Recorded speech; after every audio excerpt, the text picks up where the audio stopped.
हम आदरणीय भाई साहब का तिलक द्वारा, पटके द्वारा, पुष्प गुच्छों द्वारा और साफे द्वारा आप सब की तरफ से बहादुरगढ़ की इस पवित्र सभा में आदरणीय नजप्पा भाई जी का स्वागत और अभिनंदन करते हैं।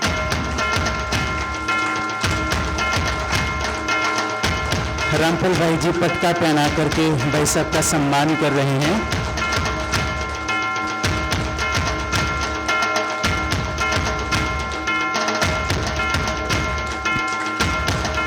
सुरेंद्र भाई जी साफा पहना करके भाई साहब का सम्मान कर रहे हैं। रोहताश भाई जी फूलों का गुलदस्ता देकर के आप सब की तरफ से जोरदार तालियों के साथ स्वागत और अभिनंदन। और संदीप भाई जी माला पहना करके आप सब की तरफ से भाई साहब को माला पहना रहे हैं और उनका सम्मान कर रहे हैं।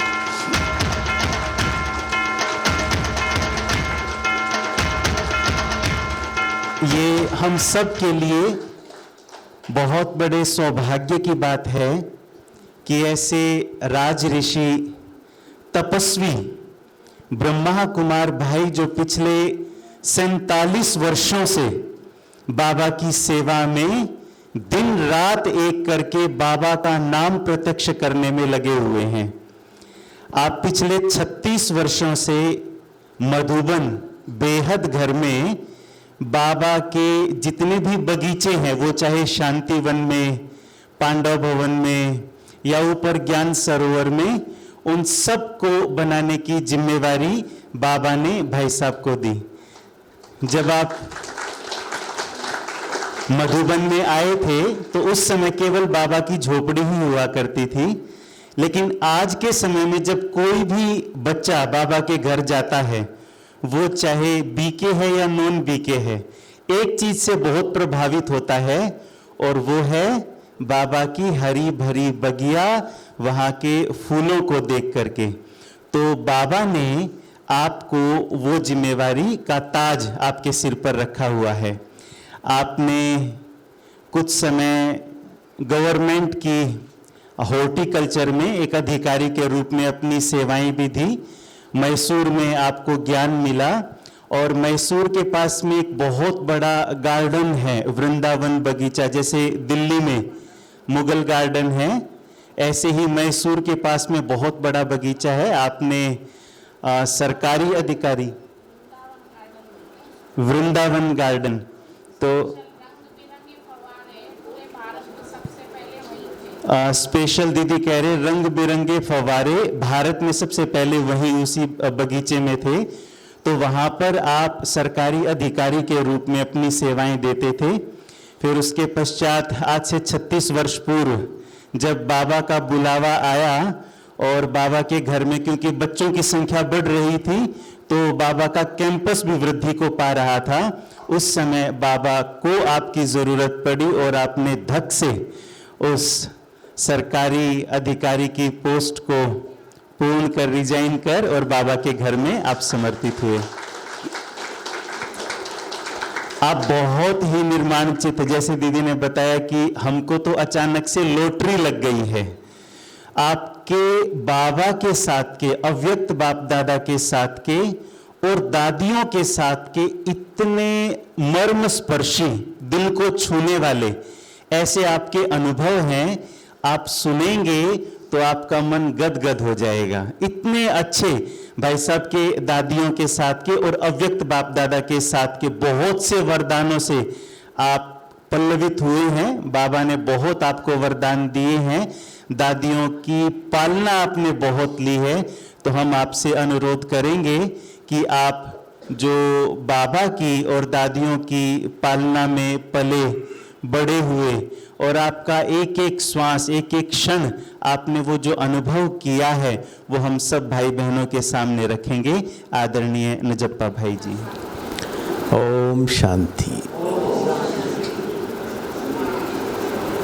सबसे पहले मेरे को बहुत खुशी है ये बहादुरगढ़ की बाबा की इतनी बगिया देख के। हम सब आत्मा भी बाबा के फुलवाड़ी ही है ना, चैतन्य, बहुत अच्छा लगा। ये मेरा सौभाग्य है। दीदी ने तो बहुत समय से बोल रही थी, परंतु बाबा भी कहते हैं ना, ड्रामा में जिस सेकंड में जो काम कल्प पहले हुआ था वही रिपीट होना है। हम कहने से या चाहने से कुछ भी नहीं होता है। इसी के एग्जाम्पल में हम सभी जानते हैं, शिव बाबा सबसे बड़ा जादूगर है। हम सब आत्माओं के ऊपर कैसे कैसे जादू करके एक एक आत्मा को बाबा ने इकट्ठा किया, हर एक अपने आप में जानते हैं, है ना। हम सब कैसे थे, कहाँ थे, हमारे अंदर क्या क्या भरा हुआ था, उन सबको एक जादू छड़ी घुमा के बाबा ने, है ना, अनुभव है ना सभी को। ऐसे ही मेरा भी एक प्रारंभ का, जैसे भाई साहब ने कहा, मैं तो कुमार था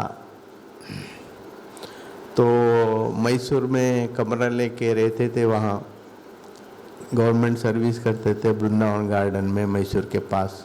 आप में से किसी ने देखा है पता नहीं मुझे।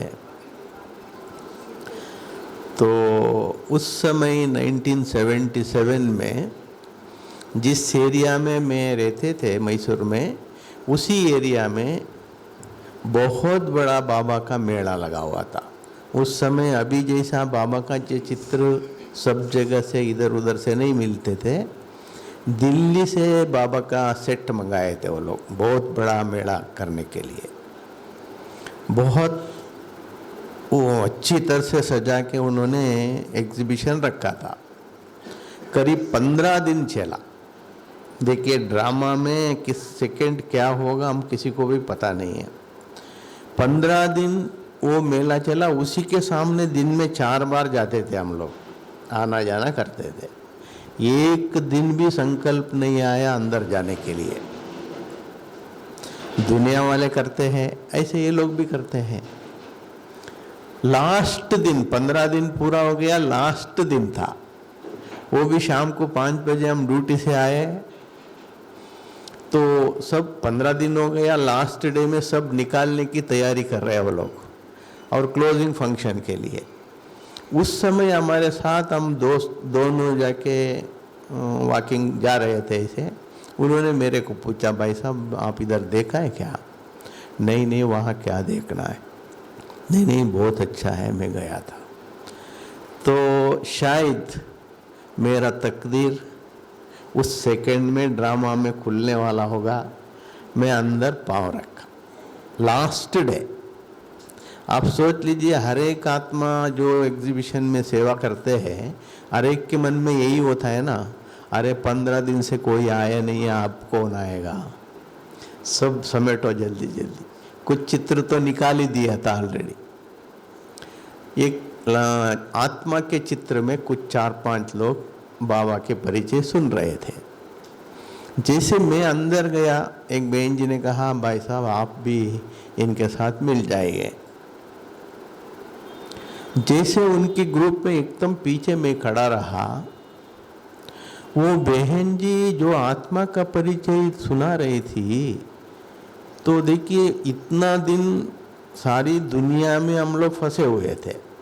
आप सोच लीजिए, कुमार तो अकेला होगा तो उनकी हालत क्या होगा, कैसे रहेगा, कोई पूछने वाला नहीं है, ऐसे रहते हैं ना हम लोग। तो जैसे आत्मा का परिचय वो बहन जी सुना रही थी, एक एक शब्द भी बाबा ने मेरा बुद्धि का ताला कैसे खोला मेरे को भी पता नहीं, जादू कैसे किया। जैसे जैसे एक एक शब्द सुना रही थी, ऐसे पूरा मेरे को धारण भी उसी समय होना शुरू हो गया। तो ये वो एक चित्र सुन के पूरा होने तक मैं अपने आप को मैं पक्का आत्मा ही समझने लगा। इतना अनुभव बाबा ने कराया। ये बड़ा जादू नहीं है क्या? तो इसके बाद में जैसे जैसे आगे आगे जाते गए, हम लोग एक्सप्लेन करते गए, तो जाते जाते उसमें एक चित्र था सिनेमा का। सिनेमा उस समय बहुत बड़ा बड़ा चित्र था, अभी वो पिक्चर है क्या मुझे पता नहीं। सिनेमा से हमको क्या क्या फायदा होता है। सिनेमा माना पाप की माँ। हर एक आत्मा को पाप की पोषणा कैसे होता है, वो सारा उस एक्सप्लेन में वो बहन जी ने सुना है। मैं एकदम पीछे सुन रहा हूँ। तो हमारा काम क्या है, ड्यूटी में पैसा आता है, नौकरी करते हैं, जो भी नया सिनेमा आएगा पहले एडवांस बुकिंग करेंगे। दोस्तों के सर्कल है, भाई इस बार आपका खर्च है, इस बार आपका खर्च है, यही धंधा करते हैं ना हम लोग। तो जैसे ये बाबा का ये ज्ञान सुना मैंने, वहाँ खड़े खड़े ही मैंने संकल्प किया, हमारा पैसा देके, हमारा समय देके हम सीख के क्या आते हैं, बुराई सीख के आते हैं, पाप करना सीख के आते हैं। आज के बाद इस सेकंड से मैं सिनेमा देखना उसी समय खड़े खड़े, ये नहीं ताली बजाने की कोई बात नहीं, मैं यहाँ क्यों बता रहा हूँ, बाबा कैसे जादू छड़ी घुमाते हैं। तो फिर आगे गए हम लोग, आगे गए तो और एक चित्र आहार के बारे में जो आप लोग देखा होगा, एक बकरी काटने वाले, बेचने वाले, आप में से किसी ने देखा है वो चित्र? बेचने वाले, लाने वाले, पकाने वाले, खाने वाले, ये प्राणी की हत्या जो करेगा वो पाप ये पांचों को डिवाइड होगा। ये चित्र भी बहुत बड़ा था, वो भी बहुत अच्छी तरह से वो बहन जी सुनाई। हम लोग तो लौकिक में नॉनवेज वाले ही थे, और भी बैचलर कुमार समाना जब भी होटल में जाएंगे वही होटल में जाते थे। तो सोच लीजिए इतना उसके अंदर डूबे हुए हैं, वो भी एक सेकंड में जैसे एक्सप्लेन सुना, उसी समय मैं कितना पाप किया होगा अभी तक। इस सेकंड से भले मैं मर भी जावे ये खाए बिना, मेरे को टच नहीं करना है, वो भी उस दिन और आज। ये सब जादू का काम नहीं है क्या? आप सोच लीजिए 15 दिन अंदर गए ही नहीं हम, वो भी लास्ट डे में एक पाव रखा, बाबा ने एक सेकंड में अपना बना लिया। एक सेकंड में पूरा अपना आत्मा का पूरा पक्का आत्मा बना दिया। सब कुछ धारणा उसी सेकंड से सिखाया। लास्ट होते होते मैंने पूछा, वहाँ बैठे थे उनको, भाई साहब आपका क्लास कहाँ शुरू होगा, कितना फीस देना है, इतना सारा मैंने पूछ लिया। उस समय तो मैं छोटा ही था, 24 साल मेरा उम्र था। तो उन्होंने कहा, भाई साहब कोई चिंता नहीं, कोई फीस वगैरह नहीं है, हमारा इस जगह पर राज योगा कैंप है, आप आइए। तो फिर मैं रेगुलर अटेंड किया, परंतु 3 दिन ही अटेंड कर पाए मैंने, क्योंकि उससे पहले ही मैंने 1 महीना छुट्टी लगा दिया था घर जाने के लिए। 3 दिन राजयोग शिविर किए। इस 3 दिन में ही बाबा ने इतना पक्का कर दिया, इतना पक्का कर दिया, हमने संपूर्ण बाबा का जो ज्ञान की धारणा है सब कुछ बाबा ने हमारे अंदर भर दिया। लास्ट डे में 3 दिन के बाद में, उस समय पिताश्री ब्रह्मा बाबा का परिचय का छोटा सा किताब था, आप लोग देखा होगा पता नहीं, सिर्फ 1 रुपए का कीमत में बेचते थे उस समय, आज से 40-50 साल पहले। वो एक किताब हम लोगों को सौगात में दिया। तो मैं गांव चले गए, 1 महीना छुट्टी तो लिया था। गांव जाने के बाद में आप लोग जानते हैं ना, छोटे छोटे गांव होते हैं, 100-200-300 मकान होते हैं। हम वहाँ का होंगे तो पूरा गांव वाले हमारा रिलेशन ही हो जाते हैं। तो भाई आज ये नौकरी से आया है, तो पहले तो ऐसे ही था, भाई अभी रात को हमारे घर में भोजन पे आना, या सवेरे हमारे घर में आना, क्योंकि सभी वही नॉनवेज वाले ही है। तो अभी सबसे पहले अभी मैं इसको कैसे कंट्रोल करूँ अभी। तो बाबा को बहुत याद किया मैंने, बाबा मैं क्या करूँ अभी। मेरे माताजी को धीरे से बुलाया मैंने, उनको बुला के कहा देखो मेरे को बार बार पेट दर्द होता है ना, तो ये खाने से दर्द होता है, डॉक्टर ने कहा है अंदर अल्सर हो गया बोलता है, अगर ये खाएंगे ना वो फट जाएगा, फटेंगे तो मैं मर भी सकता हूँ। गांव की माता है, अनपढ़ है, तो अरे ऐसे होगा तो नहीं नहीं, नहीं। उससे छुटकारा हो गया। तो फिर ऑटोमेटिक फैल गया, भैया उनकी घर में ही नहीं खाएगा, हमारे घर में कहाँ आएगा, कोई रिलेशन बुलाना ही छोड़ दिया।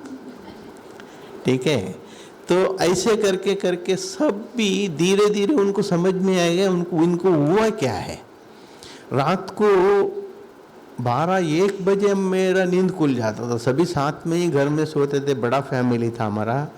रात को 1 बजे में उठ जाते थे, अंधेरे में ही उठ के बैठ जाते थे मैं योग में।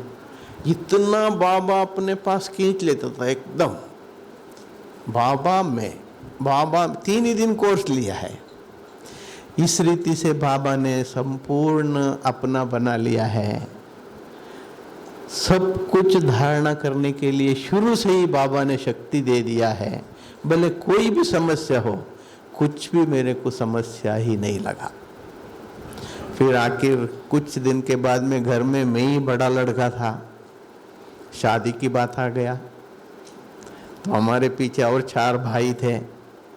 तो हमारे पिताजी ने ऐसे एक दिन बात किया, मैंने तो उनको कहा अगर शादी करना है आप कोई लड़की को ढूंढ लीजिए, मैं शादी कर लेता हूँ। क्योंकि तुरंत ना करेंगे तो वो लोग अनपढ़ लोग हैं बेचारे वो तो।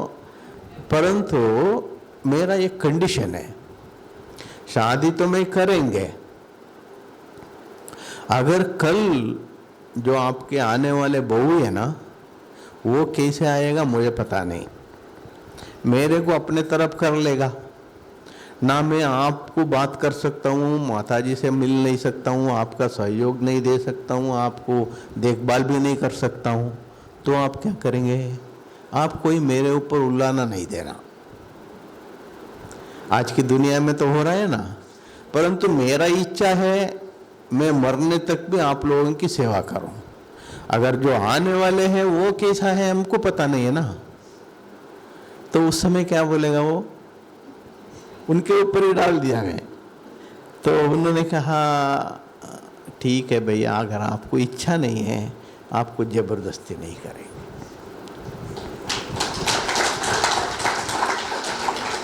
ये सब भी बाबा का ही जादू का कचड़ी है और कोई व्यक्ति का काम नहीं है। आप सोच लीजिए, हम लोग हाथ भर के पैसा मिलता है, गवर्नमेंट की नौकरी है, सब कुछ सुविधा है, ये सब कुछ होते हुए भी बाबा ने कितने थट से। तो जैसे बाद में हमने 1 महीने के बाद आया, रेगुलर मॉर्निंग इवनिंग दोनों टाइम रेगुलर क्लास में आना शुरू कर दिया। सब कुछ ये से लेके झट तक बाबा का पूरा धारणा करना शुरू किया। तो उसके बाद में 1-2 महीने के अंदर ही मेरे को बाबा की यज्ञ की सेवा करने का इतना सहयोग मिला। उस समय से 8 घंटा गवर्नमेंट नौकरी करते थे। फिर एक दिन हमारा बड़ी बहन जी आई, इधर आए भी होगा शायद, लक्ष्मी बहन जी करके मैसूर जोन की बहन जी है। उन्होंने रात की क्लास में आई। क्लास पूरा होने के बाद में मेरे को बोला भाई आप तो थोड़ा रुको। तो मैं रुक गया। लास्ट में पूछी बहन जी ने आप कहाँ रहते, कैसे रहते, क्या है, तो आप एक सेवा कर सकता है। अभी 1.5-2 महीने ही हुआ है मैं ज्ञान में आके। तो तब से हमारा सेवा का पार्ट खुल गया। तो क्या सेवा, जो सेंटर हमारे क्लास के लिए जो लिया था ना, वो एक छोटा सा शादी करते हैं ना, वो क्या बोलते हैं उसको, हाँ शादी करने का वो स्थान था। पीछे बड़ा हॉल था, आगे मकान था, ऐसे बड़ा कंपाउंड था। तो दीदी ने कहा देखो यहाँ 2 ही बहनें रहते हैं, वो लोग मकान में सोते हैं, पीछे हॉल खाली रहेगा, आप अपने कमरे में सोने के बजाय यहाँ आके सो सकता है क्या? मैंने कोशिश है जी हाँ जी दीदी। तो बस वहाँ से शुरू हो गया सेवा। ड्यूटी से आते थे, क्लास किया, फिर रात को वहाँ सोते थे, फिर सवेरे 4 बजे उठ के सभी बहनें योग में आ जाते थे। योग के बाद में कंपाउंड बड़ा है, कंपाउंड सफाई करने के लिए सब बहनें लग जाते थे, तो उनको देख के तो हम कैसे खड़े हो सकते हैं। तो फिर सफाई करने का काम शुरू हो गया। फिर बाद में भी दीदी बोलती थी सैटरडे आते ही, भाई जी कल सैटरडे संडे है, आप कहीं जाएंगे क्या? क्यों बहन जी? नहीं, ये क्लास की कपड़ा, कर्टन की कपड़ा, ये सारा थोड़ा सफाई करना था। तो इस रीति से मेरे को 8 घंटा गवर्नमेंट सेवा होगा तो 16 घंटा बाबा की यज्ञ की सेवा हो गया। ये भी मेरा तकदीर की बात है ना। इसके बीच में जब दादी, हमारा प्रकाशमणि दादी जी, आप लोग बहुत पुराने लोग हैं, आप लोग देखा है, प्रकाशमणि दादी जी ने ही 1977 में हमारा सेवा केंद्र की उद्घाटन के लिए आई। उद्घाटन में आए तो वहाँ जो भी स्टूडेंट्स आते हैं वो दादियों से मिलाए।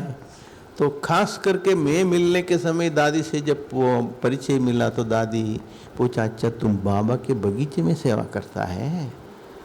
जी दादी। तो तुम मधुबन आना, वहाँ भी बाबा का बगीचा है, उसको भी तुम टिक टाक करना।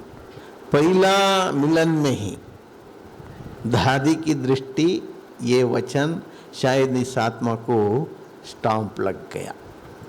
तो फिर बाद में हम 5-6 महीने में ही मधुबन गए। मधुबन जब गए तो वहाँ भट्टी था कुमारों का।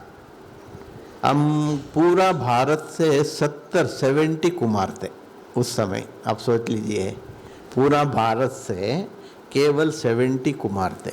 उस समय ओम शांति भवन नहीं था, हिस्ट्री हॉल, मेडिटेशन हॉल रहते थे। तो दादी, मनमोहिनी दीदी, बड़ी दीदी, आप में से किसी ने देखा मुझे पता नहीं, दीदी ने 83 में शरीर छोड़ दिया था।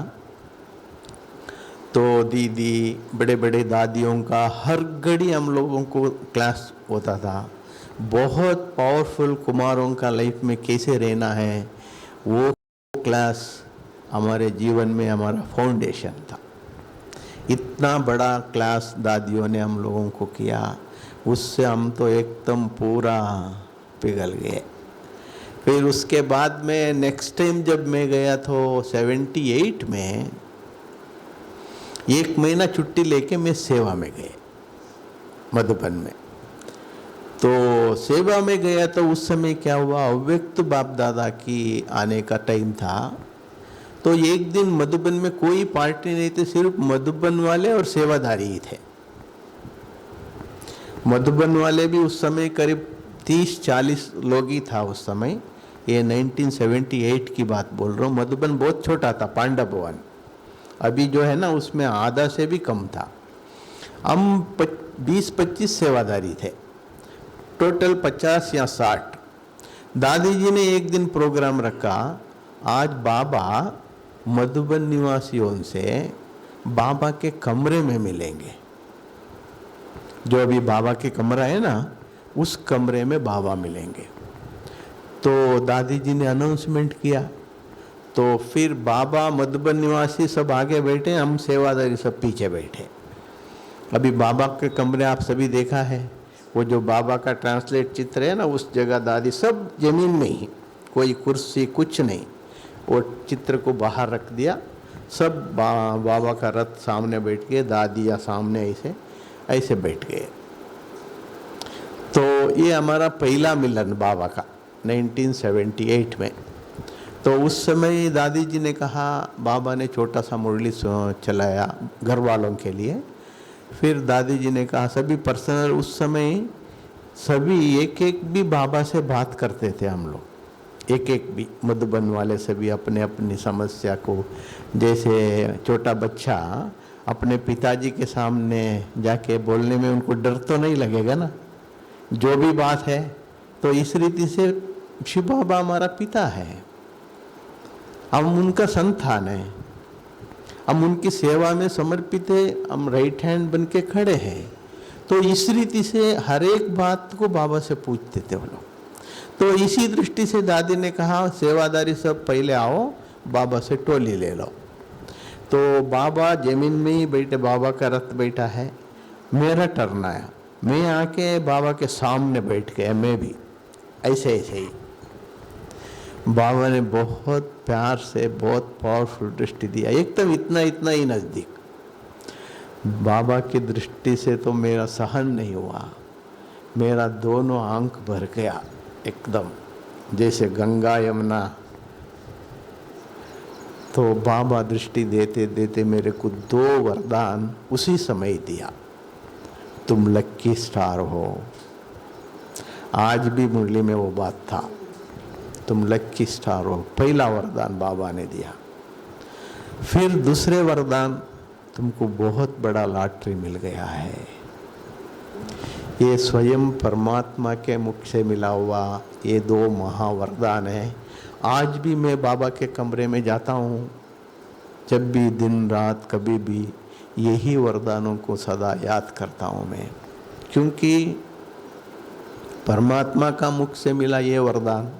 फिर बाबा ने टोली, मुंह में टोली खिलाया।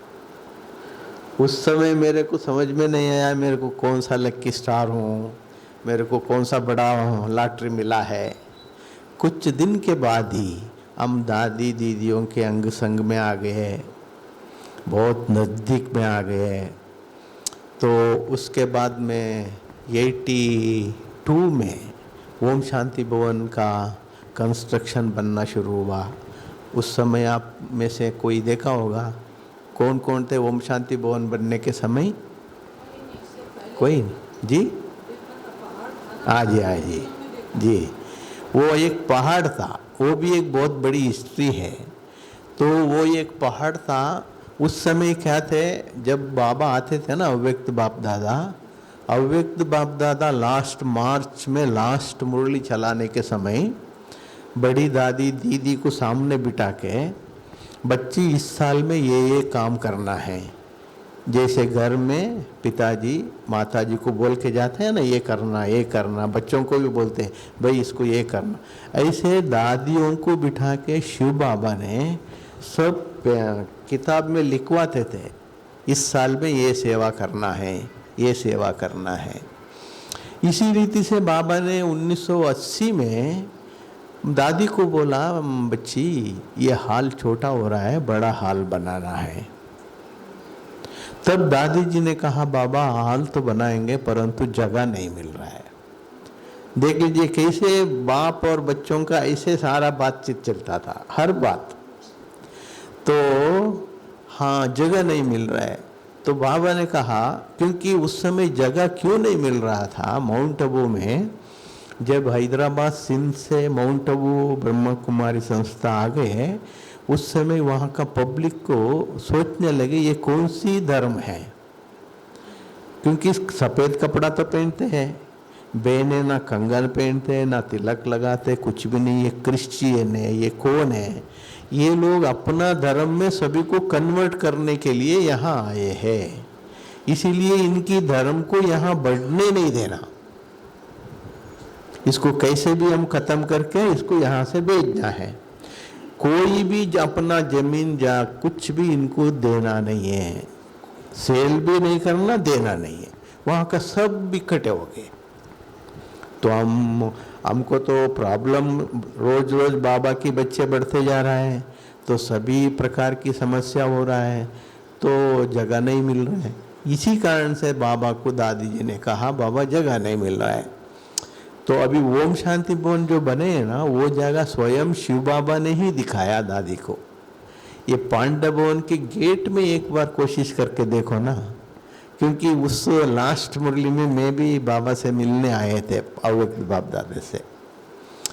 पांडव भवन के गेट के सामने कोशिश करके देखो, वो ये कितना बड़ा पत्थर था, कोई सोच ही नहीं सकता ये कोई प्राइवेट लैंड है। बहुत बड़ा पत्थर एकदम, उसके ऊपर चढ़ के जाके ऊपर जाते थे हम लोग। तो बाबा बोलने के बाद में चुप हो गए सभी। फिर दूसरे दिन से ही कोशिश करके, वो एक प्राइवेट लैंड था, वो परचेस किया, उसको तोड़ तोड़ के ब्लास्ट करके उसी पत्थर से बिल्डिंग बनाया ओम शांति भवन का, आप सोच लीजिए, उसी पत्थर से। उसमें 80% ब्राह्मणों का कर्मणा सेवा हुआ है। हमारा दादी दीदियों का कितना खून वहाँ बहा वो भी पता नहीं, क्योंकि जो भी पार्टी बाबा से मिलने जाते थे, दादी जी ने पहले ही प्रोग्राम दे दी थी, भाई आज हर एक को 4 घंटा कर्मणा सेवा करना है। सवेरे मुरली क्लास के बाद में 9 बजे के अंदर नाश्ता करना, 9 बजे सब 9 बजे से 11 बजे तक पत्थर उठाने की सेवा। माताओं का लाइन अलग, भाइयों का लाइन अलग। आप में से कोई तो उठाया नहीं है ना, कोई नहीं होगा यहाँ। तो उसमें दादी दीदी सबसे पहले आगे खड़े हो जाते थे। अब समझ लीजिए, दादी दीदी खड़े हो गया माना दूसरे लोग रुकिए क्या, बुढ़ी बुढ़ी माताएं भी। इसीलिए वहाँ कितने, क्योंकि 12 बजे तक 500 ब्लास्टिंग करते थे। उस समय ब्लास्टिंग का परमिशन मिलते थे, अभी कंट्रोल नहीं था।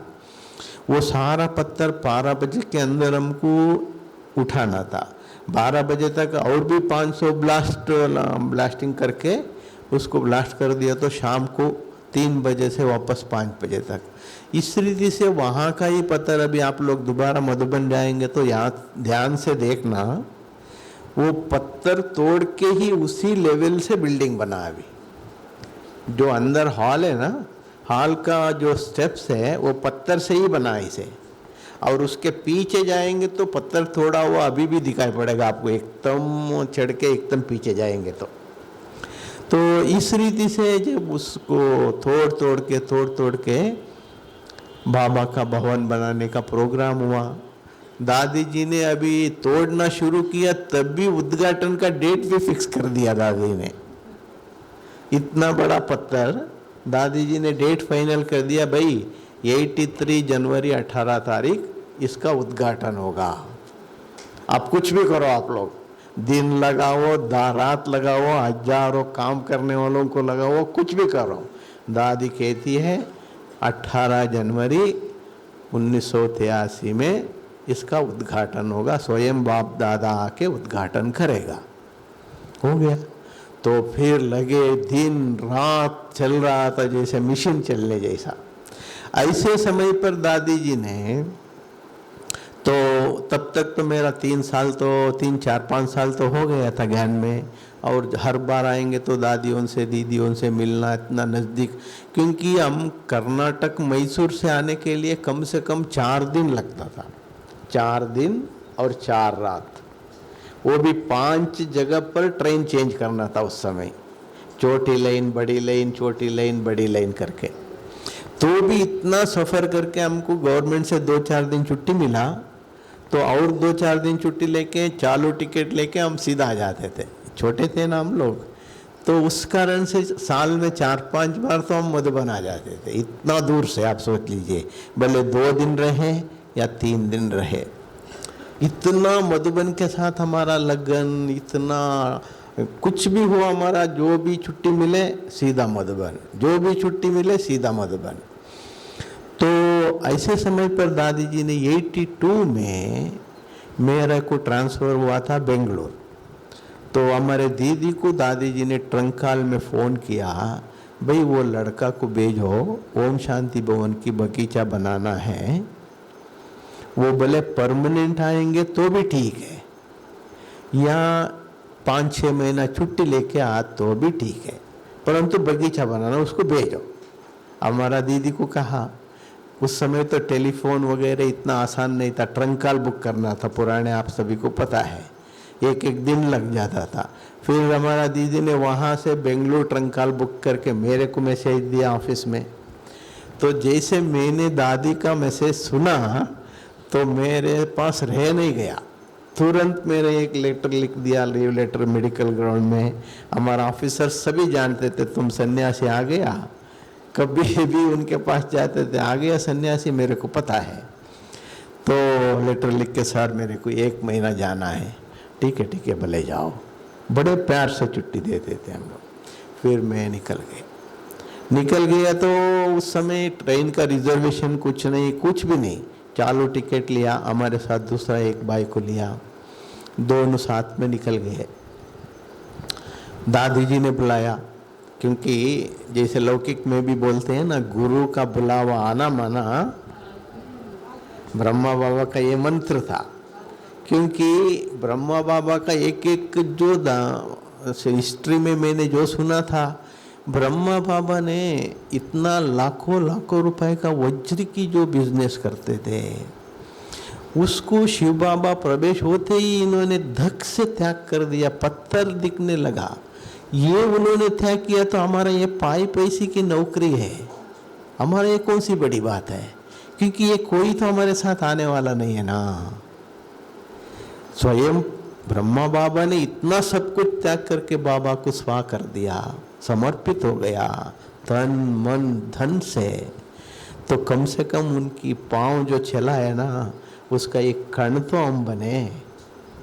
हम त्याग करने में कौन सी बड़ी बात, ये हमारे अंदर पूरा भर गया था, मैं कैसे भी हो ये नौकरी छोड़ना है, जल्दी मधुबन जाना है। तो फिर उसका भी एक उसी में ही टाइम चले जाएगा। रात को दीदी को सुनाया मैंने, रास्ता में क्या क्या प्रॉब्लम आया, तो फिर हम लोग कैसे भी सफ़र करके मधुबन आ गए। हाँ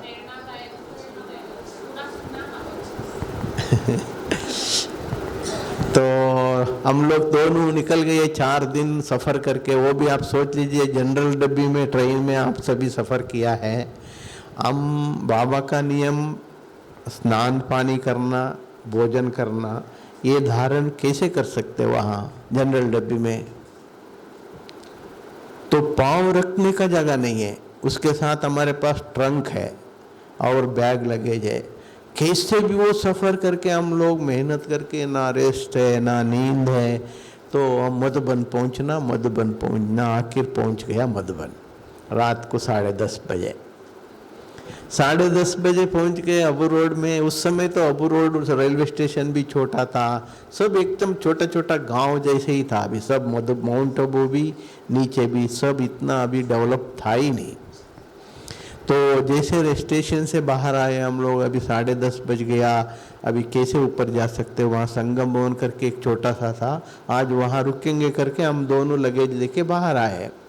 जैसे बाहर आते ही हमारा तकदीर होगा शायद, एक जीप वाला चिल्ला रहा था माउंट आबू करके। तो हमने, यार माउंट आबू जीप जा रहे हैं, तो हम बैठ गए उसमें। हम तो बैठ गए तो नींद ही आ गया हम लोगों को, जीप कब चलेगा क्या हमको कुछ पता, इतनी थके थे।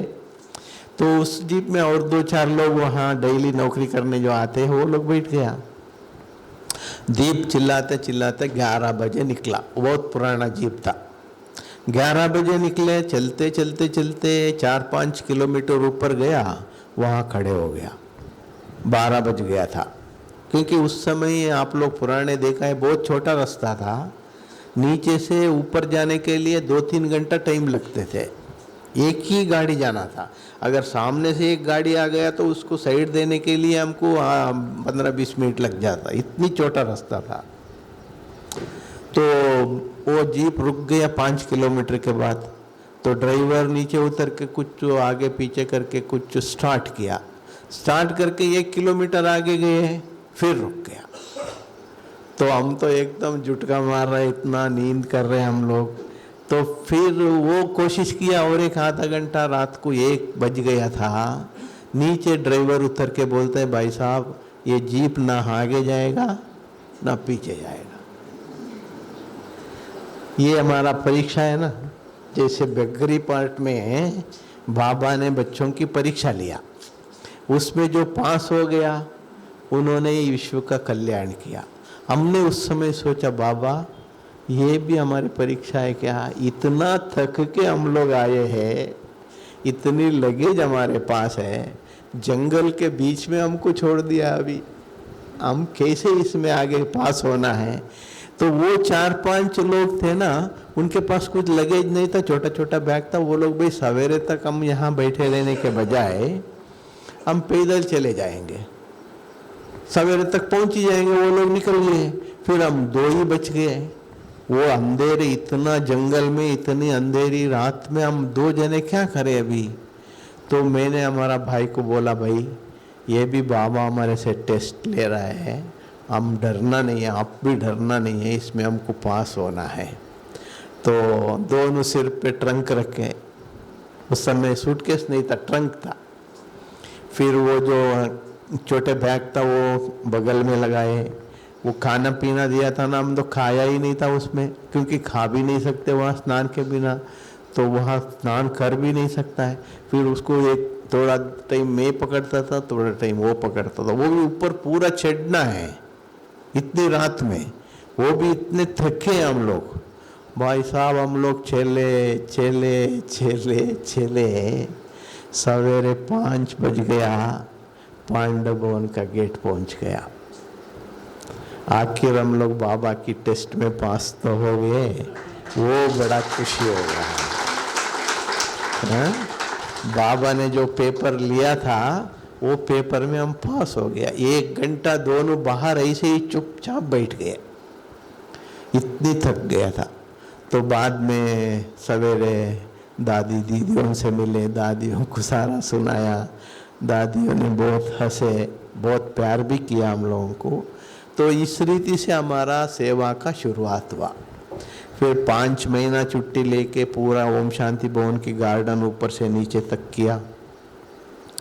सो 1983 जनवरी 1 में सारा दादी जी ने सारी विदेश में हमारा सेवा केंद्र है, उन सभी को मैसेज भेजा, सभी देश वाले अपने अपने पौधा ले आना, ओम शांति भवन में लगाना है, क्योंकि उस समय नया साल में बाबा आते थे। तो काफ़ी देश वाले लेके आया, उनका प्लांटेशन भी किया, वो भी सब हो गए। तो उसके बाद में मैंने दादी को कहा, दादी मेरे को थोड़ा सा काम है, मैं जाके आऊँ क्या? क्यों जाते हो, रुक जाओ ना, बड़ी दादी के मुख से। तो फिर भी मेरा कुछ पार्ट था, क्योंकि हमारा पीछे और 4 ब्रदर्स थे छोटे, उनको सेट करना था। हमारा फादर ऑफ हो गया था। तो फिर जाके मैंने कहा, दादी मैं जाएंगे तो भी वहाँ से ही मैं ये गार्डन मेंटेन करता हूँ, साल में 5-6 बार तो आ ही जाता हूँ। ऐसे करके ऐसे ही हम करते करते 88 में मैं परमानेंट आ गया, नौकरी छोड़ के। तो दादी जी ने कहा, अच्छा तुम आ गया, तुम्हारा समर्पण समारोह कर देंगे, आ जाओ। ऐसे दादी दीदी, प्रकाशमणि दादी, मोहिनी दीदी, सभी ने बड़े प्यार से मेरे को कहा। फिर भी दादी जी ने एक बात और कहा, देखो दादी एक बात कहती है, तुम नौकरी लिख के मत देना, जब तक दादी नहीं बोलेंगे तब तक लिख के मत देना। क्यों दादी? नहीं, तुम इतना बड़ा संगठन है, इसमें तुम चल पाएगा या नहीं है कैसे पता है? अगर नौकरी भी छोड़ दिया तो अगर यहाँ भी चल नहीं सके तो फिर कहाँ जाएंगे? देखो दादी की दूर की दृष्टि देखिए। तो फिर इस रीति से 2 साल तक, 88 से 90 तक दादी जी ने मेरे को लिख के देने में मना किया। तो फिर 90 में मैंने पूछा, दादी अभी लिख के दे दूँ? हाँ लिख के दे दो। तो इस रीति से शुरू से लेके हम लोगों को दादी दीदियों से, बाबा से इतनी पालना मिला, इतना पालना मिला। बाप दादा की इस दृष्टि इस आत्मा के ऊपर रहा, ये मेरा परम सौभाग्य है। और मधुबन में मैं आने के बाद भी दादी जी ने कहा, देखो भाई आप बगीचा संभालो, अभी तुम आ गया है। उस समय तो ओम शांति भवन का ही बगीचा था। तो उसके बाद में शांतिवन में ज़मीन लिया, फिर ज्ञान सरोवर का लिया ज़मीन, फिर वहाँ का काम शुरू किया। मैंने कहा दादी को, दादी ये एग्रीकल्चर लैंड है, इसको सफाई तो हम कर सकता है, प्लान सैंक्शन होना बाद में बात है, इसको सफाई करने में, पेड़ पौधा लगाने में तो कोई दिक्कत नहीं है। हाँ ठीक है, ये भी तुम्हारा बात ठीक है, तो शुरू करो।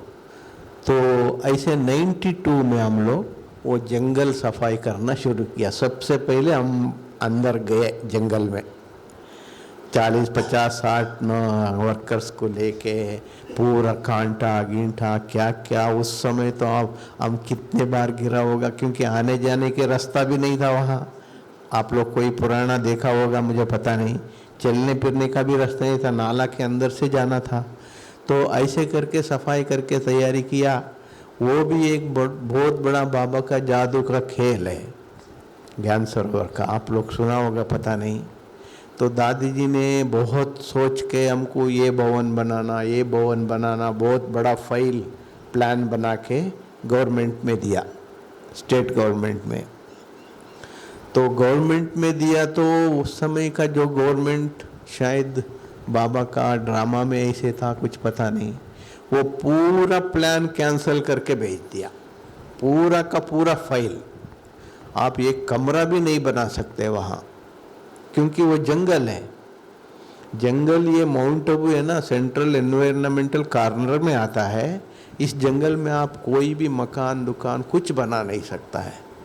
तो दादी जी ने सोचा था हम क्या क्या बनाना है, सब एकदम टप हो गया। अभी करे क्या?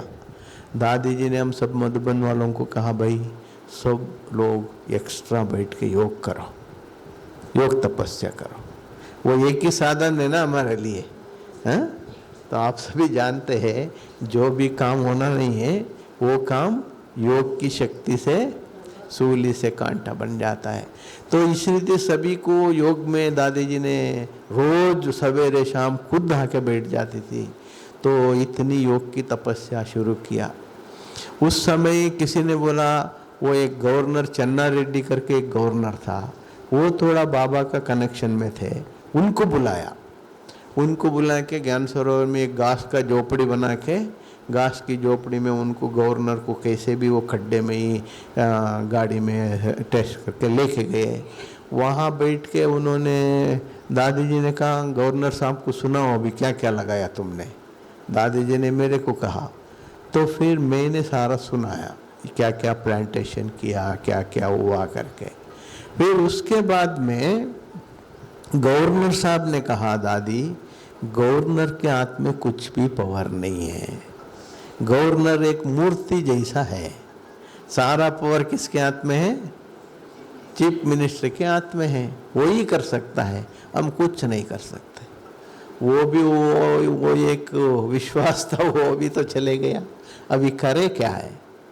अभी देख लीजिए बाबा का जादू छड़ी काम कर लिया वहाँ। बाबा ने ही ज्ञान सरोवर बनाया और किसी का ये शक्ति नहीं था या कोई नहीं था, सब कुछ ओम शांति हो गया था, हमारे सामने की बात है।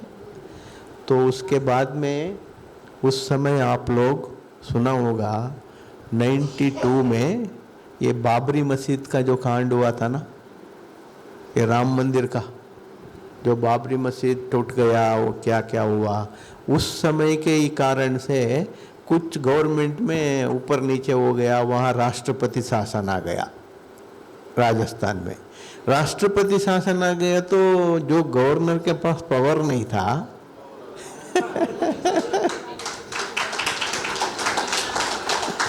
आप सोच लीजिए ये किसका काम है, पूरा पावर आ गया 100%।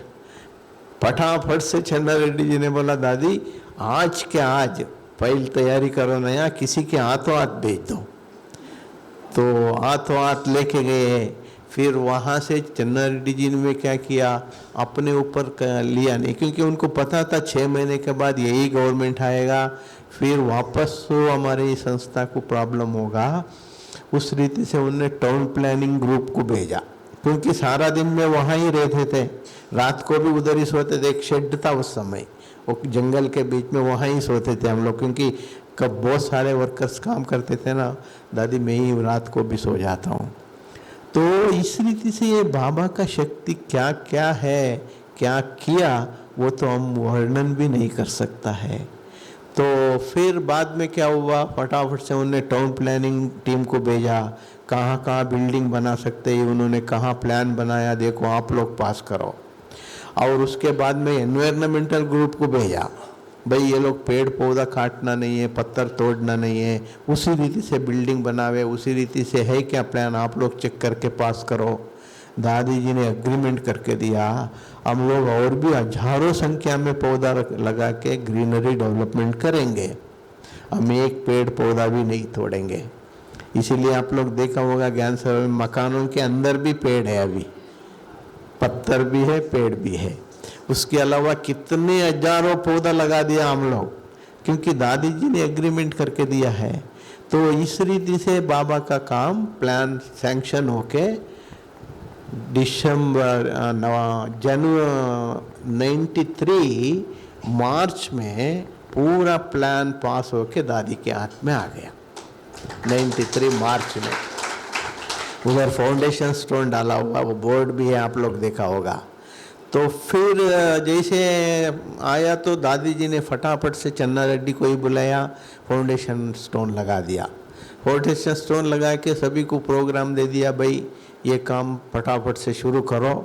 तो शुरू करने के बाद में आप कितना भी लेबर लगाओ, 95 जनवरी 18 तारीख इसका उद्घाटन होना। जंगल है दादी की इतनी पावरफुल दृष्टि है, आप सोच लीजिए बाबा के ऊपर, बाबा के साथ इनकी कनेक्शन क्या है। जंगल अभी कैसे बनाना भवन, ये कुछ अभी पता ही नहीं है ना, फाउंडेशन लगाया है। जनवरी 18 तारीख 95 को उद्घाटन करना, भाई आप कुछ भी करो आप लोग, ठीक है। तो फिर उसमें क्या हुआ, दादी के सामने इंजीनियर्स ने एप्लीकेशन रखा, दादी ये सारा प्रोजेक्ट करने में इतना करोड़ रुपए चाहिए। आप सब जानते हैं हमारे यज्ञ में कोई पैसा हाथ में रख के तो काम चालू नहीं करते हैं। ये जो भवन बना उस समय दीदी हाथ में पैसा रख के काम किया, सबके सहयोग से ही तो बना है ना।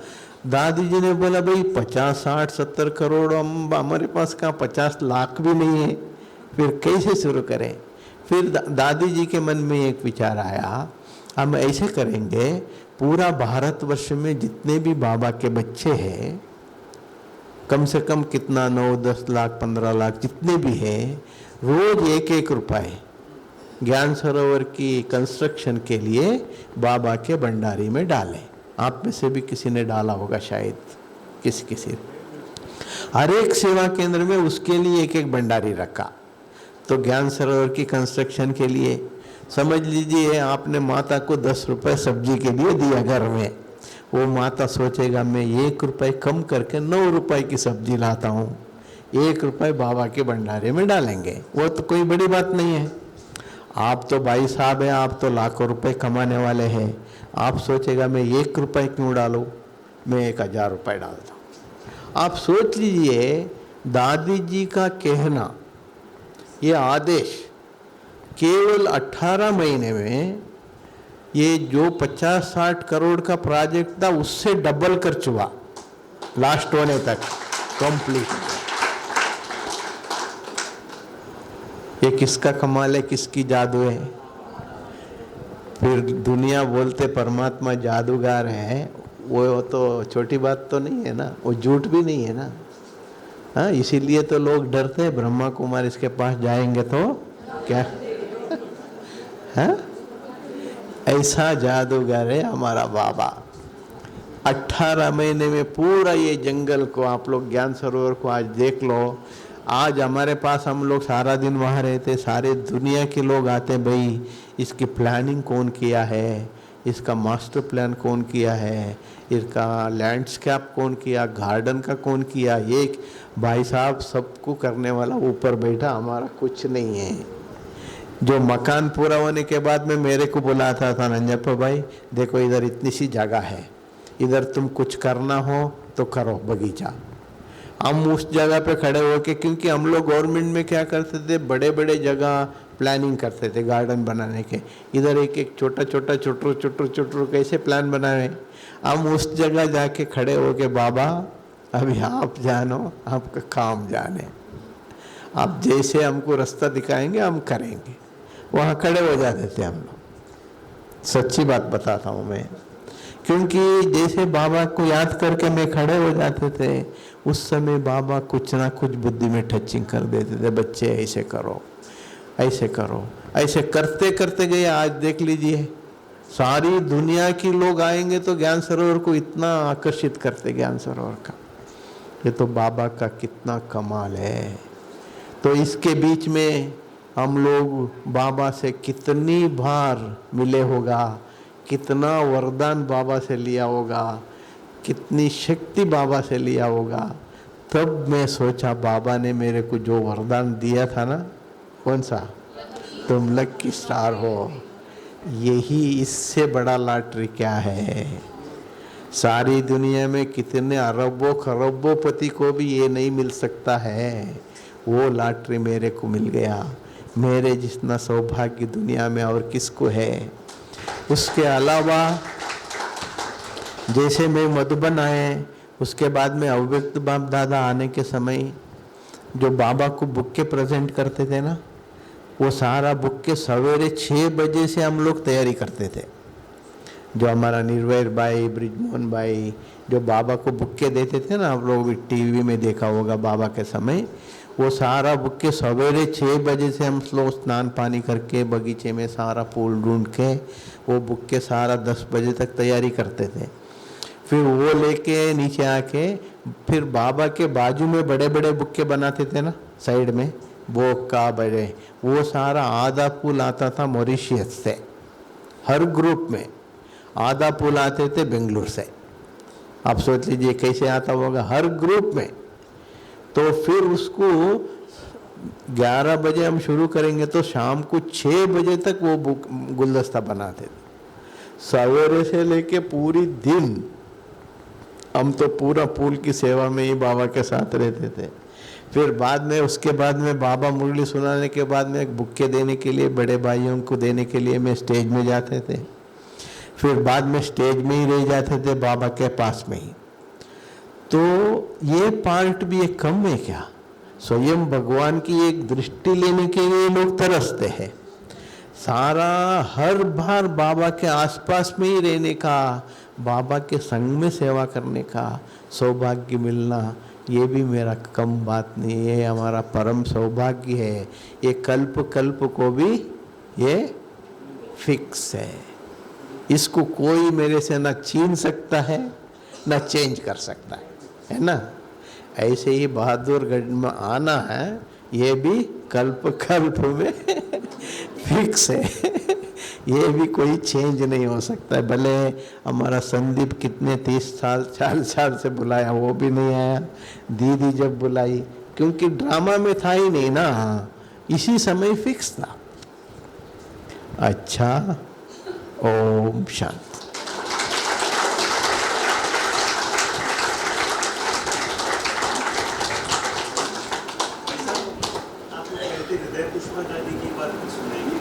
टाइम है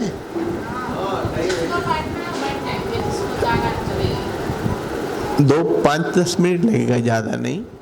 हृदय पुष्प दादी से हम लोग बहुत पालना लिया। कर्नाटक में है, यहाँ चंद्रमणि दादी को आप लोग देखा होगा। यहाँ पंजाब की जो इंचार्ज थी चंद्रमणि दादी, उनकी बड़ी दीदी थी हृदय पुष्प दादी। वो सभी दोनों आदि रतन है। यज्ञ की आदि में जब आया 1936 से, तो बाबा ने जब वो बेगरी पार्ट हो गया माउंट आबू आने के बाद में, आप लोग बेगरी पार्ट का सब सुना है। उसके बाद में जो बाबा ने 1956 में 1956 में एक एक दादियों को एक एक जगह पर सेवा में भेजा। ये बात दादी हम लोगों को बिठा के सुनाती थी कर्नाटक में। हम लोग मधुबन आने से पहले एक एक विचार को, आ जाओ इधर बैठो सुनाता हूँ। तो फिर कैसे सेवा शुरू हुआ, तो तब तक सारी भारत में कहाँ भी बाबा की सेवा की शुरुआत नहीं था। तो ऐसे ही कर्नाटक में आने के लिए हृदय पुष्प दादी को बाबा ने बुलाया, बेटी इधर आओ। जी बाबा, तो आपको कर्नाटक में जाना है। वहाँ मैसूर का महाराजा बहुत धूमधाम से दसरा मनाता है। मुरली में भी आप सभी सुना है। उनको दसरा क्या है उसका पता नहीं है उनको। तुम जाके उसका राज उनको समझाओ। बाबा राजा के लिए सौगात देगा, वो सौगात भी देना। फिर कर्नाटक में बाबा की सेवा भी शुरू करो। जी बाबा। दादी सामने खड़े होके सिर्फ जी बोल रही है। कर्नाटक क्या होता है, कहाँ जाना, कैसे जाना, वहाँ सेवा कैसे करना, वो भाषा कौन सा है, वहाँ रहना क्या है, कुछ भी आता पता नहीं। बाबा कह रहे, दादी जी बाबा, जी बाबा, जी बाबा। हम लोग पूछा दादी सिर्फ जी बाबा आप कहते हैं? हम दादी तो निर्माण है, हम तो छोटे छोटे बच्चे थे ना। दादी कम से कम इतना तो पूछ सकते थे ना, बाबा हम कहाँ रहे? अरे मुट्ठा, मेरे को बोलने वाला कौन है? कौन बोल रहा है मेरे को? Supreme power. वो मेरे को कह रहे हैं, उनको पता नहीं है क्या मेरे को कहाँ रखना है, क्या करना है, कैसे करना है, वो नहीं जानता है। अगर मैं उनको पूछा तो बाबा का रिगार्ड हुआ? तो ऐसे करके दादी जी ने हमको ही चुप करा देती थी। तो फिर सब तैयार हो गया, बोली दादी को बोला, बोली इनको रास्ते का भोजन वगैरह तैयारी करो, ये कर्नाटक जाएगी। मैंने बोला ना आपको 4 दिन का रास्ता, उस समय कोई रिजर्वेशन कुछ नहीं, छोटी छोटी बोगी, ट्रेन लाइन भी छोटा लाइन, तो उसमें चालू टिकट लेके दादी को, वो भी बग्गरी पार्ट था, चालू टिकट लिया, भोजन दे दिया। उस समय बैलगाड़ी था यज्ञ में, बैलगाड़ी में सामान डाल के वो लेके गया बस स्टैंड। दादी पीछे के रास्ते से, आप लोग सुना होगा वो पेड़ के पास बाबा आके रुमाल हिलाते थे ना, उस रास्ते पे दादी आ गई। जाने के समय बाबा ने उनको आत खर्च के लिए पैसा कितना दिया, किसी ने सुना है क्या? एक संदीप भाई ने सुना है, क्योंकि वो कर्नाटक में रहा ना। केवल 5 रुपए बाबा ने दादी के हाथ में दिया। आप सोच लीजिए कितना 1000 किलोमीटर जाना है, 4-4 दिन की रास्ता है, खर्च के लिए अभी बच्चे को 5 रुपए देंगे तो अभी चॉकलेट भी नहीं आएगा करके फेंक के चले जाएगा, है ना। तो दादी को 5 रुपए दिया, दादी ने लिया, चल पड़े कैसे भी सफर करके, क्योंकि बाबा का आदेश है, बाबा ने कहा है। चले चले चले आखिर पहुंच गया बेंगलोर। बेंगलोर पहुंचने के बाद में बेंगलोर में रेलवे स्टेशन से, क्योंकि उस समय ट्रंक ही होता था ना, ट्रंक, बेड, ये सारा सामान बाहर आने के लिए, लंबा स्टेशन से बाहर आने के लिए तो दूर पड़ता है ना, तो एक कूली बुलाया, वो सारा सामान बाहर लेके आया। तो फिर उनको कूली देना पड़ेगा पैसा, तो जो 5 रुपए था वो उठा के दे दी। काली हाथ बाहर फुटपाथ में दादी खड़ी है, बाबा को याद करके।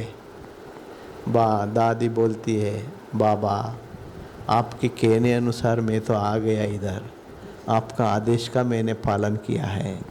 इतनी कड़क धूप में दादी खड़ी है, अभी आप जहाँ बिठाएंगे हम बैठेंगे, जहाँ ले जाएंगे हम जाएंगे।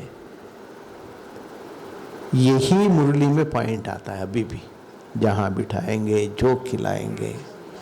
ये हमारा दादियों का 100 में 100% धारणा थी।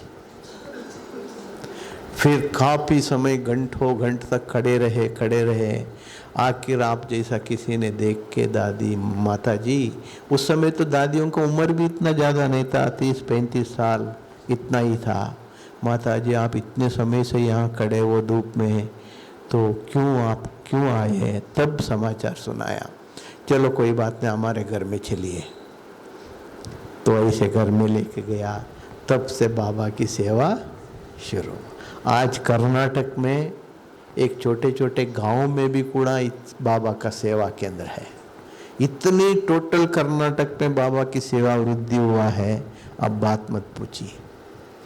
उनकी बदौलत हम सब जन्म लिया बाबा की सेवा में। हमारे बाबा कहते हैं ना, जो तन मन धन, आज भी बाबा ने मुरली में वही कहा था हेडिंग में, जो कुर्बान करते, समर्पित करते हैं, उनको बाबा कितना प्यार करेगा, वो तो हम वर्णन नहीं कर सकता है। क्योंकि उसका तो हम आज भी मधुबन में रात को 2-2:30 बजे 3 बजे उठते हैं ना, बाबा इतना हम लोगों को इतना प्यार से शक्ति भरते हैं। क्योंकि आज मधुबन में इतनी सेवा की वृद्धि हो गया है, आप बात मत पूछिए। उस समय तो सिर्फ बाबा का सीजन चलता था, अभी तो 365 दिन भी इतना सेवा चल रहा है। तो भी बाबा की सेवा में हर एक एक्यूरेट, कोई भी ऊपर नीचे नहीं हो सकता है। हर एक क्षेत्र में, हर एक डिपार्टमेंट में जो जो सेवा में निमित्त है, बाबा को साथ रख के किसी को भी कोई तकलीफ ना हो, उस रीति से बाबा की सेवा मधुबन में चल रहा है। इसीलिए बाबा बार बार मधुबन की बातें हमको बोलता रहते हैं, बच्चे आप कहाँ भी रहो, बुद्धि में आपको कोई भी तकलीफ हुआ तो कहाँ आने को बोलता है बाबा? मधुबन में आ जाओ। आप कहाँ भी रहो, बुद्धि से मधुबन आ जाओ, आपको पूरा शक्ति मिल जाएगा। ये मधुबन की विशेषता है। अच्छा, ओम शांति।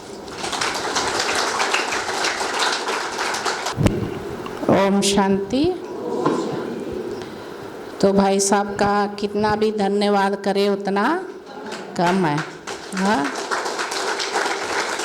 कल रात को भी हम भोजन के बाद बैठे थे, 1-1.25 घंटा भाई साहब ने बहुत सारी बातें बताई थी, उसमें से कुछ ही बताइए। क्यों तो अनुभव तो 50 साल का अनुभव कोई छोटी चीज़ नहीं होती है, तो उसको 1 घंटे में कैसे सुना सकते हैं, है ना। तो जो है कि यहाँ आना भी ड्रामा में पक्का था, नहीं तो सोच लिया था भाई जी ने मैं सीधा ORC जाऊँगा। एक्चुअली मैं जब से मधुबन से आया तो बहादुरगढ़ इस बार जाना है करके निकल के आए, परंतु यहाँ हम लोग परसों अमृतसर गए, फिर वहाँ देख के वहाँ से क्या हुआ, जाने के समय आप लोग जानते हैं यहाँ हड़ताल चल रहा है किसानों का। वो हड़ताल के कारण से जाने के समय भी हमारा ट्रेन 4 घंटा लेट, 11 बजे रात को पहुंचने वाला ट्रेन रात को 3 बजे पहुंच गया, 2:30 बजे। तो उसमें हम थक गए, फिर सारा दिन वहाँ पूरा दुखते, फिर उधर से आने के समय वो भी दिन में 11 बजे आने वाला ट्रेन 3-3:30 बजे पहुंचने वाले। तो मैंने सोचा यार अभी तो बहादुरगढ़ का प्रोग्राम कैंसिल कर देंगे, वही दिल्ली नहीं जा सकता है, हम नहीं जाएंगे। ऐसे बुद्धि में चेंज करके हम लोग ORC जाएंगे करके सोचा था। देखिए बाबा का प्लान है, वो ट्रेन को ही इसी कारण से यहाँ घुमाया, बहादुरगढ़ ही आ गया वो ट्रेन।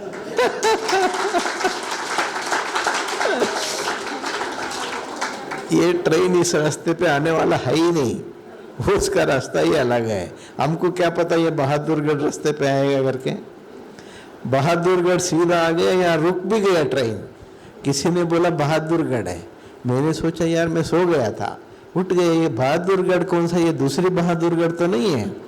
तो फिर हमारे दूसरे भाई था, उनको बोला भाई नहीं तुम ORC जाओ, मैं यहाँ उतर जाता हूँ। फिर उतर के फिर भी कंफर्म किया भाई साहब ये कौन सा बहादुरगढ़ है, नहीं यहाँ से तो अभी 30 किलोमीटर ही दूर है दिल्ली। तब मैं उतर गया। आप सोच लीजिए ये भगवान का क्या कमाल होता है, बच्चों को अपने गोदी में रख के, अपने दिल में रख के कैसे बाबा चलाते हैं। क्योंकि हम आप सबके मिलना था, आप सबसे ड्रामा अनुसार आप महान आत्माओं का मिलन होना था, ये सौभाग्य भी प्राप्त होना था। ये कल्प में पहले फिक्स था, उसी को ट्रेन को इधर घुमा दिया बाबा। ऐसे तो ये कहानी देखो ऐसे हो गई। बाबा ने आखिर भाई जी को यहाँ पे लाया ही, क्योंकि हम सबका संकल्प था कि भाई जी आएंगे। तो देखो कितनी त्याग तपस्या से, जहाँ लगन होती है वहाँ पे क्या होता है। हाँ, तो बाबा कहता है ना मोहब्बत में मेहनत भी नहीं लगती और प्यार में सब कुछ हो जाता है। वो प्रैक्टिकल जो भाई जी ने अपना अनुभव सुनाया, तो अभी आप देखना अपनी स्थिति कैसे रहती है। जब भी कोई बात आज सामने आती है तब अपनी स्थिति कैसे रहती है। तो इसीलिए हर चीज़ में सीखने को मिलता है ना। तो इसीलिए हम कितना भी धन्यवाद करें उतना कम है। हाँ, तो जिन्होंने बाबा से, अव्यक्त बाबा से, दादियों से पालना ली, तो दादियों की एक एक पालना का कल भी बहुत सारी बातें बताई, उतना टाइम नहीं था अभी। तो भाई जी को वारसी भी जाना है, तो दया दीदी ने खास हाँ कल बेंगलोर भी जाना है भाई जी को। तो वैसे आज सारा दिन का यहाँ पे था, लेकिन दीदी ने कहा आप वारसी रहे ही नहीं, बस आए और गए। तो आज वारसी में आशा दीदी ने शाम को भाई जी की क्लास रखी है, तो फिर वहाँ भी जाएंगे। और यहाँ वारसी में भी खूब गुलाब लगाए थे भाई जी ने। यहाँ पे है ना ये जो अपना जहाँ खेल का बच्चों का वो नहीं लगाया आजकल, वहाँ पूरा पहले शुरू में गुलाब खूब लगे हुए थे वहाँ भी। और बाबा का जो कमरा बना हुआ है ना, उसके लॉन के इस साइड में 2 जगह लगाए थे ना भाई जी। 2 साल तक हर महीने 10-15 दिन आते थे। मैं जब ओआरसी जो शुरू किया, वो जगह भी मार्किंग भी नहीं किया था कहाँ हमारा ज़मीन है, सिर्फ खरीदे थे। वहाँ गुप्ता जी करके वहाँ एक MP भाई साहब है वहाँ, जहाँ मानेश्वर में दादी जी के लिए जो जगह दिया था, उनको किसी ने बोला यहाँ हमारा 28 एकड़ 28 एकड़ ज़मीन है। तो दादी जी ने बोला था मिलेंगे तो खरीदो, तो इन्होंने बैठे बैठे खरीद लिया ना। ये जाके देखा है कहाँ हमारा ज़मीन का लोकेशन कुछ भी पता नहीं।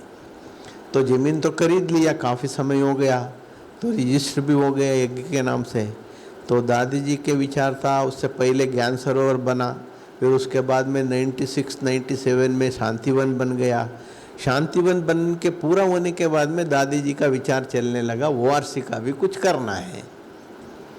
तो एक बार अचानक रक्षाबंधन के समय था, तो दादी जी ने एक टीम बुलाया, इंजीनियर्स का कुछ 2-3 लोग, सर्वे करने वाले कुछ, और भोजन बनाने का टीम 1-2-3, मेरे को भी बुलाया, तुम भी जाओ वहाँ अभी से ही पौधा लगाओ, नहीं तो बाद में बनने के समय कुछ चाहोगी वो मिल जाएगा। ऐसे करके दादियों को इतना विश्वास था, तो ऐसे एक टीम बना के हम लोग 15-20 लोगों को भेजा। हम सभी पटौदी में रुके थे। पटौदी का सेंटर देखा होगा ना आप लोग, हेली मंडी वहाँ रुके थे। क्योंकि वहाँ रुक के पहले गुप्ता जी के पास आए तो उनकी प्लान में देखा, फिर पटवारी को बुला के ज़मीन में गया, तो वो ज़मीन में पूरा ग्वारफली बोया हुआ है। ग्वारफली का बीज होता है ना, पूरा खेत, और उसके हमारा खेत के बीच में जो ज़मीन खरीदा उसके बीच में गांव की रास्ता है, 2 पार्ट है, वो भी पता नहीं है भाई साहब को। फिर बाद में वो सारा किया, वो सारा सफाई करके वो आज ओआरसी कैसे बन गया। इसी कारण से 2 साल तक हर महीने 8 दिन 15 दिन दादी बेचती थी मेरे को भी। पूरा बिल्डिंग तैयार हो गया, बिल्डिंग के साथ साथ गार्डन भी तैयार हो गया। उसके बाद में एक भाई को यहाँ फिक्स की। ऐसे बाबा का कारोबार चलता रहता है। तो देखो वारसी जो दिल्ली का बना है, ये मधुबन की बाबा ने दी हुई गिफ्ट है। तो इसीलिए शुरू में पूरी मधुबन से ही टीम आई हुई थी। तो आपने संतोष बहन है ना पटौदी की, उनके अनुभव में भी ये चीज़ें सुनी थी। तो कैसे बाबा ने ये कार्य उनके सहयोग से भी किया। शुरू में छोटा सा ही सेंटर है पटौदी का, फिर भी वहाँ पर देखो ये सारे बड़े भाई रहे मधुबन के, और वहाँ पे से आ जाके वो आरसी बनाया। तो काम तो बाबा का है ना, तो बाबा कैसे ना कैसे करा ही लेता है। तो इसीलिए तो ऐसे बहुत सारे, जैसे कहते हैं ना वो खान को खोदते जाओ तो क्या होते हैं, हीरे माणिक मोती निकलते जाते हैं। वैसे भाई जी को थोड़ा कुछ बोलते हैं इनको याद आता हाँ, तो ऐसे इनके पास बहुत सारे अनुभव हैं। फिर भाई जी दोबारा आएंगे ना भाई जी बोलो आप लोग भी हाँ जरूर आएंगे। ड्रामा में फिक्स है ना, ड्रामा में पहले दिन आए थे, हाँ पक्का आएंगे, वो तो कोई मिस नहीं कर सकता है इसे। तो पक्का हो गया, लेकिन इसी कल्प में भी फिर भी आना है दोबारा। हाँ तो जो अपने बाबा कैसे ज्ञानी योगी आत्माएं, जो बाबा की बगिया को संभालने वाले बाबा के बागवान बच्चे, तो बाबा जब भी, जैसे बाबा मुरली में भी कहता है ना, फूलों को देख के मैं किसको देखता हूँ, बच्चों को देखता हूँ उसमें भी। तो ऐसे उस फूलों के साथ खेलने वाले, उस फूलों के गुलदस्ते बना बना के बाबा को देने वाले, हाँ, तो विशेष आत्मा है ना। जब बता रहे थे भाई जी, जब बाबा को इन्होंने पहली बार जो गुलदस्ता दिया, जैसे डायमंड हॉल में ना भाई जी, हाँ ज्ञान सरोवर में, ज्ञान सरोवर का जब उद्घाटन हुआ था उस दिन, तो जैसे बाबा को गुलदस्ता दिया तो बाबा ने इनको रिटर्न में दूसरा गुलदस्ता दिया। तो कहते हैं कि उसको मैंने 4 साल संभाल के रखा, बिल्कुल उसके फूल सूख के ऐसे वो हो गए थे, मतलब इतनी उनकी भावना जो भगवान के हाथ जिसमें लगे। ज्ञान सरोवर के उद्घाटन में मैंने मोहिनी दीदी को पूछा था, प्रकाशमणि दादी जी के साथ मोहिनी दीदी रहती थी, आपने से देखा होगा, वो हमको गार्डन में पूरा सहयोग करने वाले वही थी। मैंने कहा दीदी को, दीदी बाबा आ रहा है तो बाबा को मैं गुलदस्ता दूं क्या, तो बना के दे दो। दीदी ने छुट्टी दिया। बाबा ज्ञान सरोवर में 95 जनवरी 18 को आए। आप लोग ज्ञान सरोवर में देखा होगा, हाल तो छोटा है, तो इसीलिए भाई लोग हाल में बैठे थे, माताएं सभी बाहर अपने प्लाजा में, ओपन एरिया में, वहाँ माताएं बैठे थे। तो उस समय बाबा ने मुरली चलाया। दिन में 10 बजे आए थे बाबा सवेरे, तो मुरली चला के सामने बाप, मेरे को बैठने का जगह भी नहीं मिला था, इसे पैसेज में बैठा था मैंने हॉल में। मेरे को ज्ञान सरोवर की शुरू से लेके उस दिन तक सारी याद आया, कैसे था ये जगह, आज कैसे बन गया। तो वो याद करके उसी आनंद से मेरा एकदम दोनों आंख में एकदम बाबा के सामने ऐसे गली में नीचे बैठा था मैंने। फिर आखिर मुरली चला के बाबा पूरा हो गया। उसके बाद में जब मोहिनी दीदी ने माला पहनाई, मुन्नी दीदी ने बाबा को तिलक लगाया, बाबा ने भी सभी का महिमा किया। लास्ट की बात है, मैं जाके बाबा को गुलदस्ता दिया। मैंने बाबा को गुलदस्ता देने के बाद में स्वयं भगवान वो खुद दूसरा गुलदस्ता लिया, दूसरा गुलदस्ता लेके मेरे हाथ में दिया। आप सोच लीजिए। तो इसीलिए बहन जी बोल रहे उसको तो 3-4 साल तक उसको प्लास्टिक में लपेट के, क्योंकि भगवान के हाथ से दिया हुआ है, वो सारा पाउडर हो गया था, तब भी रखा था मैंने। ऐसे बहुत सारी बातें हैं, एक एक दो नहीं। वो जो 2 वरदान दिए थे बाबा ने शुरू में, आपको उसका फोटो रखा है, वो बताइए। नहीं, शुरू का नहीं, वो 2007, हाँ वो आप बताइए। 2007 में, उसी साल में प्रकाशमणि दादी जी का देहांत अव्यक्त हुआ था, अगस्त में। तो हम लोग हर साल नया साल में दिसंबर 31 को बाबा 12 बजे तक रहते थे। उस समय 12 बजे तक रह करके जी 12 बजे नया साल मनाते थे। फिर बाद में मोहिनी दीदी का नया साल का पहला दिन उनका बर्थडे था, बाबा को दीदी गुलदस्ता देती थी। फिर बाबा नया साल के लिए ग्रीटिंग्स देते थे, केक काटते थे, बहुत कुछ होता था उस समय, जब बाबा का रथ अच्छा था उस समय। ऐसे ही एक समय हम लोग तो, क्यों दीदी जी ने याद किया इसको, देखिए भगवान की सेवा में हम सब हैं, चाहे सेवा केंद्र में हो, मधुबन में हो, कोई भी कोने में भी हो, परमात्मा का सेवादारी हम सब है। हम सब सेवा, हम जितने जितने सच्चे दिल से बाबा को समर्पित होके अपना तन मन धन से हम सेवा करेंगे, बाबा हम सबको जानता है।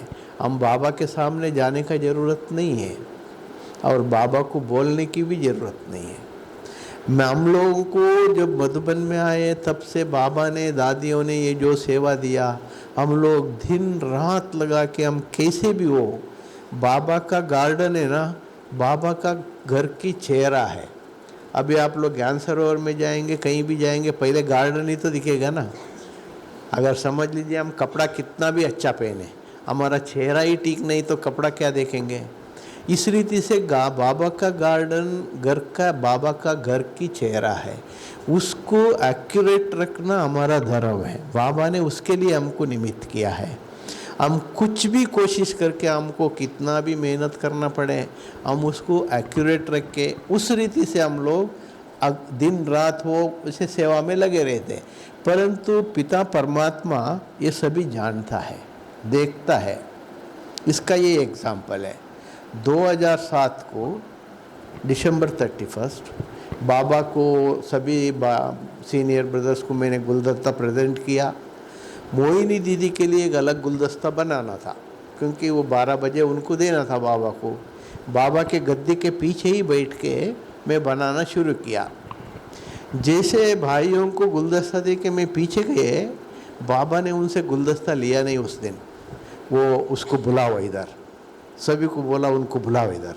सभी ने मेरे को आवाज़ की, है नंजप्पा नंजप्पा, बाबा बुला रहे, बाबा बुला रहे, बाबा बुला रहे। सभी ने आवाज़ किया मेरे को। मैं तो बाबा के सामने आया। बाबा के सामने आया तो बाबा ने हाथ आगे किया, मेरी हाथ पकड़ा बाबा ने। हाथ पकड़ के बाबा ने कहा, बगीचे को रोज रोज सजाने का, नया नया कुछ ना कुछ करने का ये बहुत अच्छा है। बाप दादा सर्टिफिकेट देते हैं, अच्छा है, अच्छा ही रहेगा। इतना वरदान बाबा ने हाथ पकड़ के 2007 में बाबा ने दिया। उसी का ही मैंने दीदी को बोला एक बड़ा फोटो बना के वो वरदान भी लिख के हमारे साथ हम जहाँ सोते हैं वहाँ रख के है। रोज उठ के हम उसको देखते हैं। इस रीति से बाबा से बहुत कुछ प्राप्त हुआ है। यही हमारा कमाई है, यही हमारे साथ आने वाले हैं। इसके आधार से ही हम भविष्य में वो पद हमको प्राप्त भी होगा, है ना। इसको तो कोई रोक नहीं सकता है या मेरे से छीन नहीं सकता है। अगर मैंने नौकरी में कुछ लाखों करोड़ों रुपए कमाया, वो कोई हमारे साथ आने वाले थे क्या? हा? ये कमाई ये हम सभी के मन में, हमारे पास जो कुछ भी है उनका ही देन है।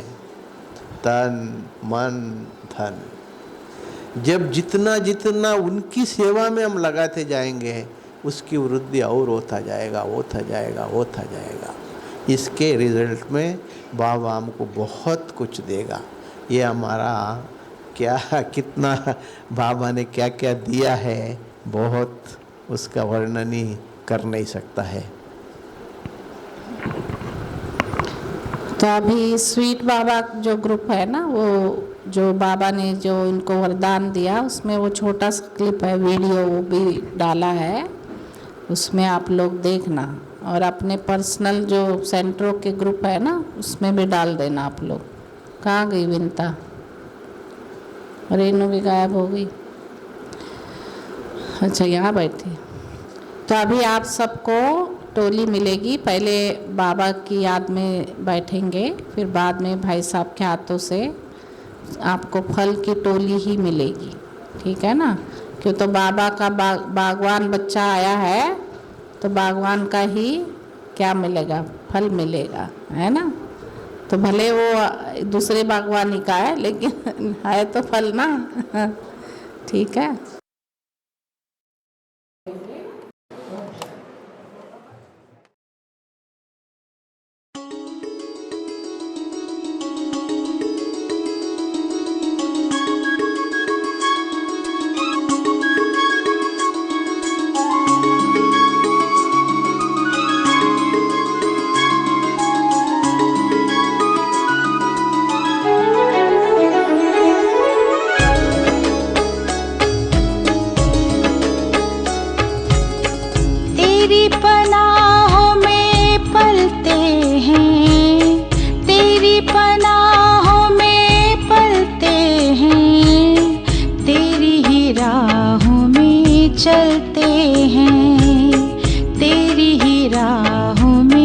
चलते हैं, तेरी ही यादों में रहते हैं, तेरी ही यादों में रहते हैं, बाहों में तेरी मचलते हैं, तेरी पनाहों में पलते हैं, तेरी पनाहों में पलते हैं, तेरी ही राहों में चलते हैं, तेरी ही राहों में चलते हैं।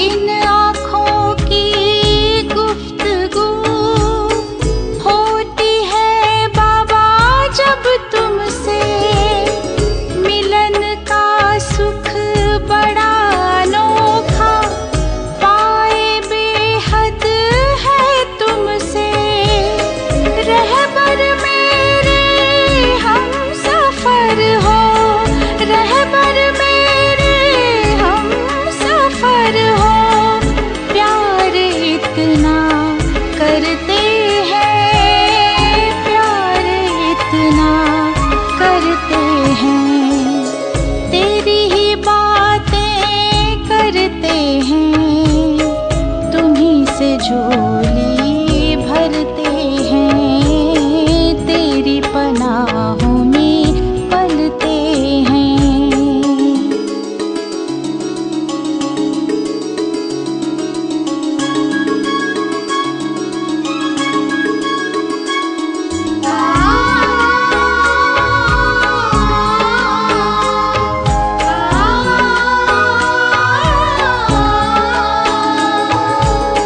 छा जाता है रोम रोम में हो रूहानी जब मिलन, गुनगुनाती रागिनी वो स्नेह स्वर के है गुंजन, बन विदेही हो फरिश्ता, बन विदेही हो फरिश्ता, मीठे वतन में रहते हैं, मीठे वतन में रहते हैं, तेरे ही रंग में रंगते हैं, तेरे गुणों से सजते हैं, तेरी पनाहों में पलते हैं, तेरी पनाहों में पलते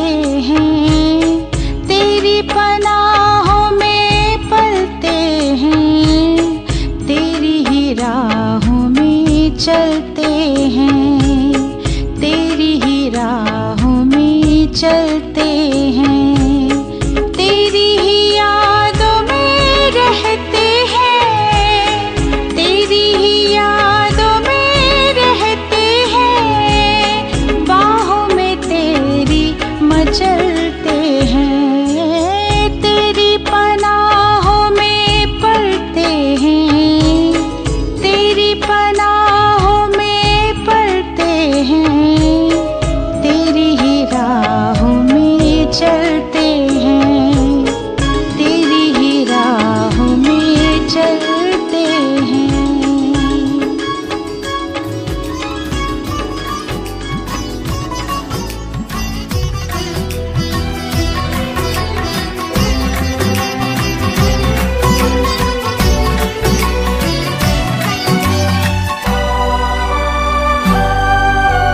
तेरे सिवा ना मुझको कोई और देख पाए, कोई और देख पाए, नजरों में अपनी रखना तू मुझको यूं समाए, तू मुझको यूं समाए, तेरे सिवा ना मुझको कोई और देख पाए, नजरों में अपनी रखना तू मुझको को यूं समाए, बार बार कहती है,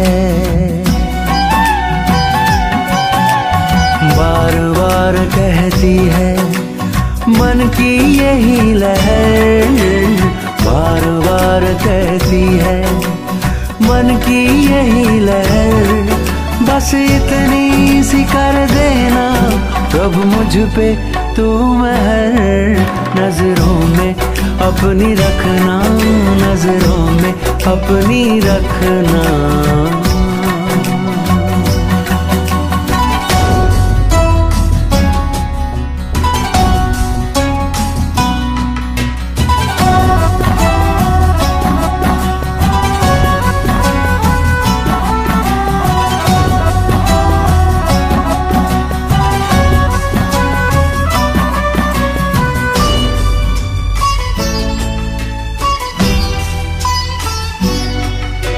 नजरों की तेरी भाषा भरती है मुझ में आशा, भरती है मुझ में आशा। नजरों से तुमने अपनी मुझे खूब है तराशा, मुझे खूब है तराशा। नजरों की तेरी भाषा भरती है मुझ में आशा, नजरों से तुमने अपनी मुझे खूब है तराशा। समा तेरी नजरों में,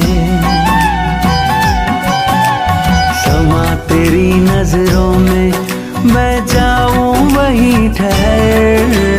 समा तेरी नजरों में, मैं जाऊं वहीं ठहर। बस इतनी सी कर देना प्रभु मुझ पे तू महर, नजरों में अपनी रखना, नजरों में अपनी रखना।